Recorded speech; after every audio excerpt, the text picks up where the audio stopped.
people want you to do well, but not better than them. Hatred isn't something you avoid. It is a requisite for success.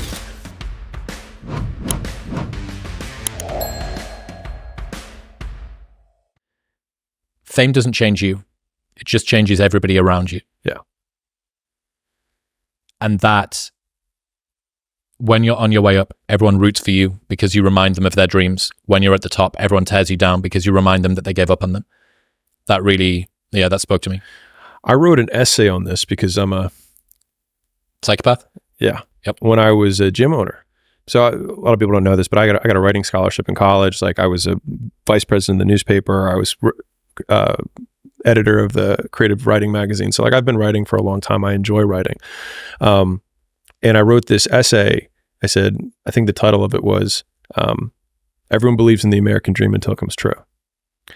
And I remember because what had happened was everybody, when I was sleeping on the gym floor, right? Like, I was the underdog, and everyone, my clients were all like, oh, good for you. You're going after your dream. And they'd see my blanket and my pillow in the corner of the gym, and they knew I was sleeping there. And it was evident, I lived there.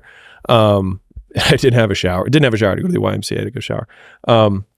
And that everybody was like pro me. And then people would come in, they sign up like, I'm gonna support you. Right. And then within 9 months, I had hired people and I had a manager, and I pulled up, and I remember I walked in the lobby, and all the same people were like, oh, boss man's here. Oh, you're not too good for us now. Right. And I remember being so jarred by the experience. And I was like, you guys rooted for me. And I was like, and now I did what you said you were rooting for me to do. And that was when I realized that people want you to do well, but not better than them. And I was like, I had gone from underdog to the man. And I was like, when does that happen?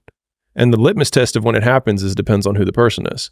Because for the person who was working at my gym, who, was a janitor or a cleaner, it happened really quick, right? For the people who were more successful, it took longer. And then, the only people at the end who would still root for me were the business owners who were doing way better than me, right? Who were still members of my gym. And so that was a really interesting experience that happened when I was 23. And that was the first time I went from underdog to the person that someone would want to attack.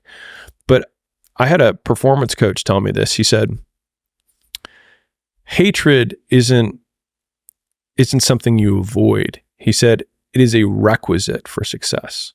He said, if you get no hate, you are not successful. And for some reason, that just like really stuck with me, because then it just like, rather than it being this thing that I was trying to avoid, it actually became a leading indicator, or an indicator that I was on the right path in achieving things. And so I think that's why, I don't want to toot horns or anything. But in terms of like my ability to deal with the naysayers and things like that, I feel like I'm pretty good at it. Like it doesn't really bug me very much. And I think in large part, it was because of how it's framed, at least how, in this discussion, how it was framed for me early on, which is that no one hates you from above. And even when I think back about like the bullies and whatnot that you had earlier, like even in middle school, like there were things that I had that were going for me that I couldn't recognize, because of course, everything that comes easy to you are things that they're easy to you. So you don't think that they're, new or interesting or cool. But like at the same time, I was like, I'd advanced a grade in multiple subjects. I had, straight A's. I worked really hard. I was in shape, right? But I had these people who would hate. But I you internalize it. But like now I can look back and be like, it's kind of like the parents who are like, it's because she's into you, right? No, it might not be the same that way, but just thinking about it as an indicator that the hate is actually the light that you're on the right path. We spoke about this last time, that nothing is going to be worthwhile that doesn't come with an associated amount of discomfort. Therefore, when you start to feel friends around you and the people that you used to be able to speak a common language with start to push back and start to make the quips of, oh, not drinking tonight, yeah? Oh, you must be too cool for us now. I know it hurts. that is the lead indicator, not even the lagging indicator. Yeah. That is the lead indicator that you are doing the right thing. And lots of people listen to this podcast. I get messages from people like, hey man, I'm a 22-year-old rugby player from the northwest of the UK. I live in Cumbria. Yeah. None of my friends understand me. I want to do personal growth. I don't want to live in the UK. And when I listen to Modern Wisdom, I feel less alone.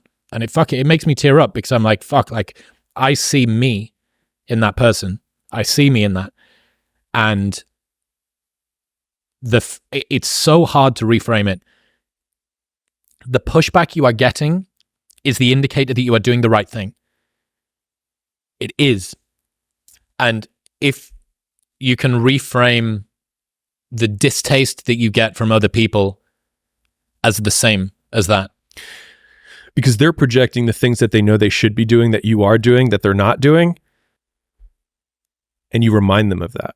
And so even though the mountain that you're climbing is actually a smaller one than the one that you ultimately want to climb, you're actually at the top of their mountain. And so they start tearing you down. So like, that's where the underdog story that we said at the very beginning of this with the quote, which is like, on the way up, they root for you. And then when you're at the top, they try and tear you down because you remind them of the dreams that they couldn't accomplish. Right. And so you quitting drinking, or you staying in to work on your side hustle or your project or the business that you want to launch, or the podcast, you might be at the top of their mountain. And so they are tearing you down because now you remind them that they haven't done it. And it's purely a projection of them onto you and has nothing to do with you. And that, I hope that comforts someone. Because what you said, I think, is like, if you're going through that right now, and I promise you, every single person who wants to do something with their life and has done something with their life has gone through the exact chapter that you're going through.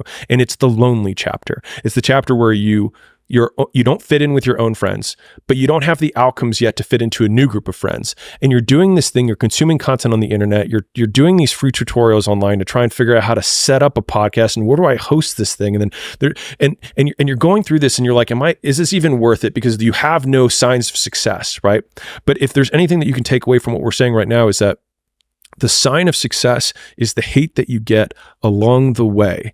And what you can't do is bend the knee to their hate and fit back into the conformity because it's comfortable and it's warm. Because like in the Matrix, when Trinity opens the door, when Neo's about to go take the red pill and he wants to get out of the car, she says, Neo, you've been down that road and you know exactly where it leads. And I know that's not where you want to be.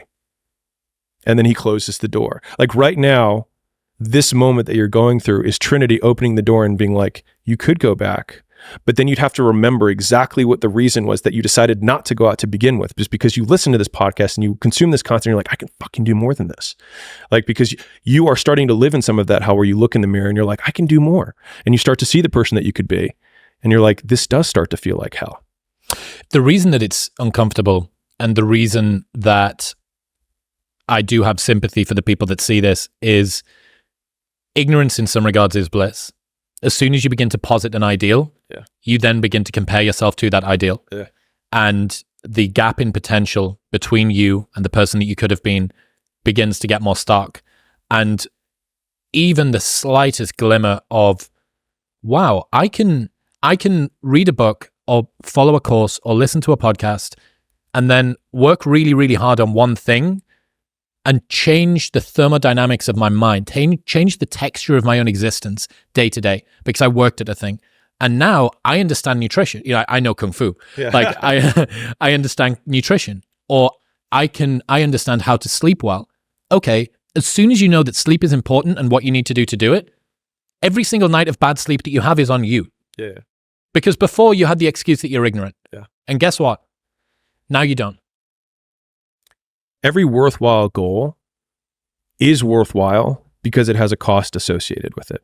And so the cost that you're going through is what makes the goal worthwhile to begin with. Because if what we're setting out to do were immediately available to you, then it would mean it would be immediately available to everyone, which means it wouldn't be worthwhile. So the very fact that it's difficult is why it is worth doing. And so like, we can't resent the price tag of the shoes that we want to buy. We just have to make the decision of whether or not we want to pay it.